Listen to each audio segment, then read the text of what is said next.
Hace 10 años atrás la denunciante con el entonces practicante Gabriel Boric. Donde también ha habido reacciones es en el Congreso, donde, claro, a primera hora los distintos parlamentarios se fueron enterando de las implicancias de esta denuncia. Roberto, tú nos cuentas cómo ha estado la jornada en Valparaíso.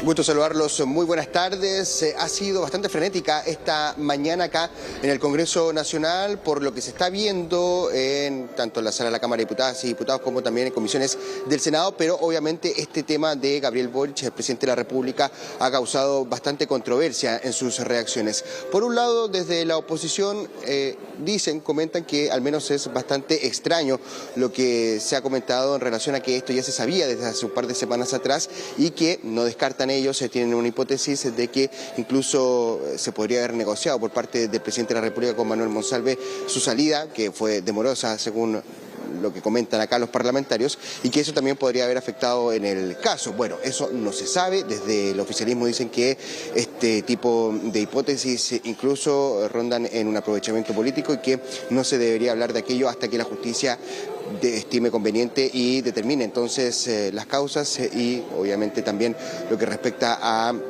los objetivos de esta investigación. Vamos a escuchar en primera instancia a parlamentarios de oposición quienes comentaron lo que yo les decía anteriormente. Esto fue lo que dijeron. Evidentemente, la demora con que se supo por la opinión pública del caso que afectaba al subsecretario Monsalve, una demora aún mayor que vemos hoy día respecto a una denuncia formal ingresada en contra del presidente de la República, solo genera sospecha, no solo en la oposición, sino que en la gran mayoría de los chilenos. Aquí no puede ser que el 6 de septiembre se haya ingresado una denuncia por acoso en contra del presidente de la República y que recién terminando noviembre nos vengamos a enterar. Y ese punto que hace el presidente a través de su abogado, de que esto es porque querían tener todos los antecedentes de la Fiscalía, no resiste análisis. A ver si una persona cuando sabe que es inocente no necesita un informe de un fiscal para señalarle claramente a todos los chilenos que esta se trataría de una denuncia falsa. Entonces la verdad es que es imposible creerle. Es imposible creerle al presidente de la República lo que sea que diga, no respecto a este caso en particular. Yo no voy a referirme si me parece verosímil o inverosímil la denuncia que se ha hecho, pero claramente nos asaltan muchísimas dudas luego de conocerla. Primero que todo, el presidente se entera antes de esta situación personal cuando se entera del caso Monsalve. Entonces, la primera pregunta que a mí me queda es si efectivamente el presidente de la República empatizó con Monsalve dado la situación personal que él estaba viviendo, porque de otra forma es incomprensible lo que él realizó políticamente durante este periodo. Y la segunda pregunta que a mí me asalta y me queda la duda y espero que se solucione es saber si esto es una estrategia que el presidente y sus asesores tomaron para no contar los hechos que estaban aconteciendo, pero que no resultó en el caso de Monsalve. Claro, ahí es llamativo eso que dice la diputada Sandón de una supuesta situación en la cual el presidente habría empatizado, dice, con lo que estaba planteando el ex subsecretario Monsalve. Más allá de la interpretación, en lo que tiene que ver con las fechas, Roberto, me parece que el presidente se entera de su denuncia o de su situación un día antes de enterarse de lo de Manuel Monsalve. Claro, exacto, se habla del 14 de octubre, lo que comentaba también la ministra Vallejo, y recordemos que esto salpica en la moneda el día martes 15 de octubre, lo de Manuel Monsalve. Hay varias dudas también, inquietudes que se deberían ir resolviendo con el tiempo.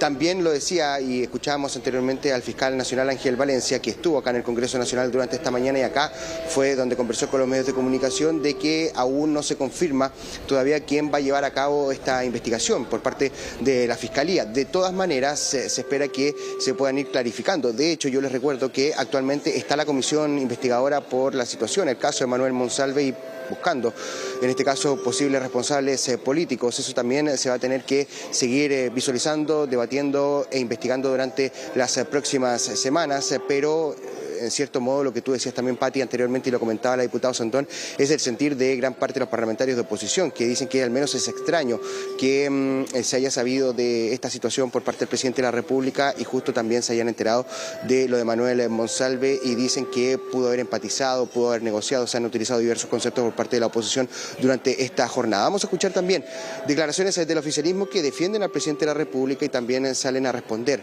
estas críticas por la demora que se tuvo en cuanto al conocimiento de esta información y también a estas críticas que yo les comentaba anteriormente que hice en relación del caso Monsalve con Boric. Una denuncia cuya seriedad está siendo puesta en duda y debe analizarse por parte de la Fiscalía. Hay una denuncia que está desformalizada y por lo tanto la Fiscalía todavía no hace la evaluación respecto de si es veraz o no como para llevarla a un juicio y a una formalización. Y por lo tanto lo que rige es el principio de inocencia, ¿no?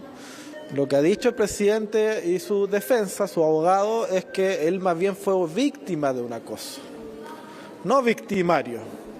La denunciante tiene una versión distinta, presentada en una denuncia de la cual no conocemos aún el detalle, y señala que ella es la víctima, y quien debe esclarecer la situación y decirle al país quién está mintiendo y quién está diciendo la verdad, es el Ministerio Público y es la justicia.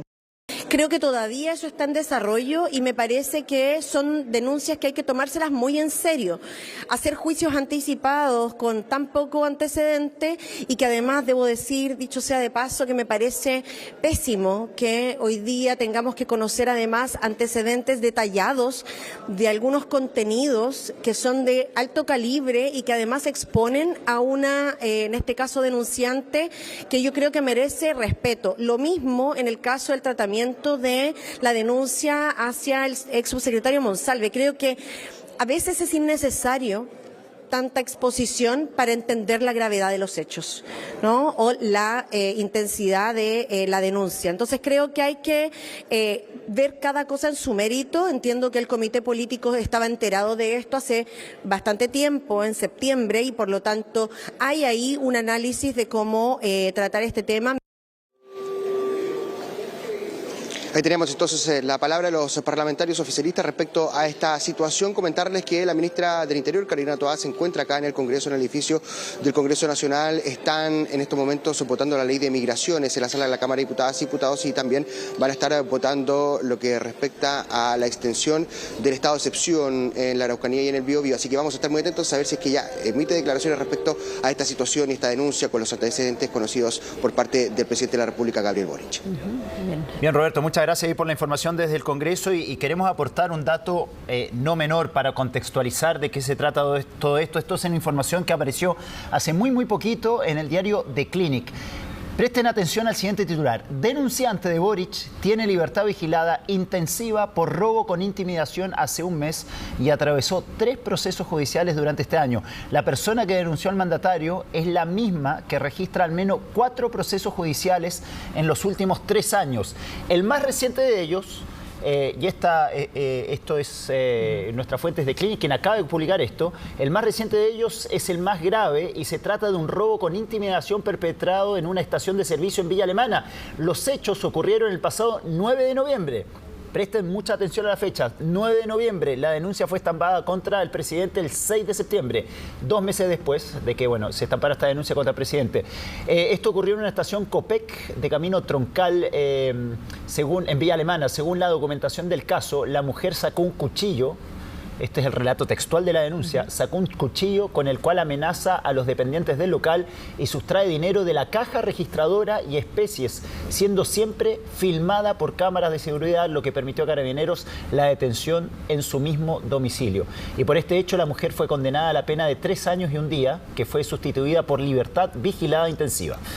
Sí, hay otros procesos judiciales, según lo que informa The Clinic, que sería el que enfrentó la denunciante por el delito de amenazas simples y desórdenes públicos, que ocurrió el 26 de septiembre, y otra situación que también involucra ahí a una expareja.